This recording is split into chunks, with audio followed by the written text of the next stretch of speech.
Well, Olive, turmoil and instability as a result of insecurity continues to rock different parts of the country 1 year since President William Ruto took office as the commander-in-chief. Terrorist attacks in Lamu in particular have become rampant, with the aggressors using improvised explosive devices to launch their attacks. More than 50 soldiers have died in the attacks, with scores others injured. Of course, this is now the report, Olive. Kenya's war against the Al-Shabaab has been ongoing from the third commander-in-chief to the fourth, and from the fourth to the fifth, each tenure experiencing different challenges in the war against terror. The fifth commander-in-chief is faced with a Herculean task of fighting the unseen enemy. Improvised explosive devices planted by Al-Shabaab along the border routes in the country, where the Kenya Defence Forces are conducting operations to repel the militants.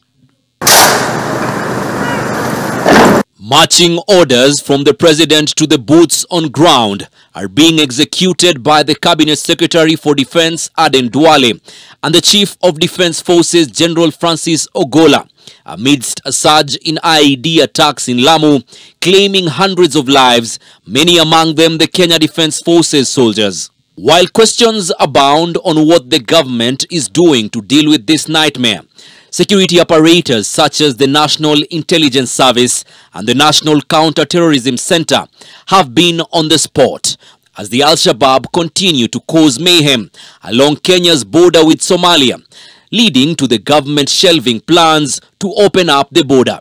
We will invest in the best of our special teams to deal with the banditry and to deal with terrorism. The Shakahola cult massacre, which unraveled under Ruto's first year, unearthed the National Intelligence Service's incompetence in having ears and eyes on the ground to avert the catastrophe.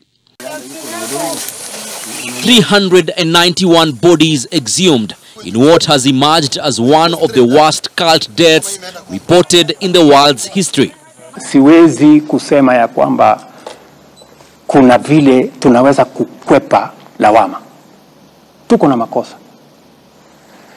Na kwa sababu kuna makosa, ni vizuri tuwaombe Wakenya msamaha kwamba jambo hili lilitendeka tukiwa na serikali.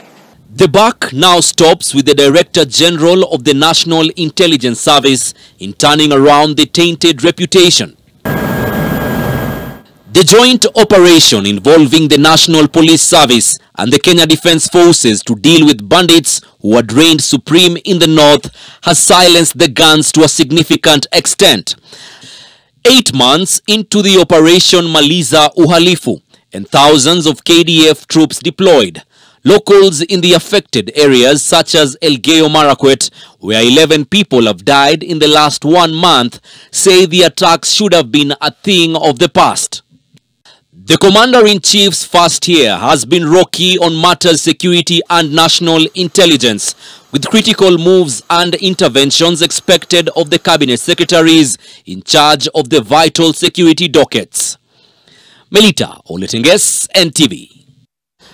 Well, Olive, in a nutshell, that is what has unraveled in the security sector in the past 1 year. And of course, you're also keeping our ears and eyes on the ground for what is happening in the cybersecurity space. And of course, we are here to inform our viewers, Olive. All right, thank you for that.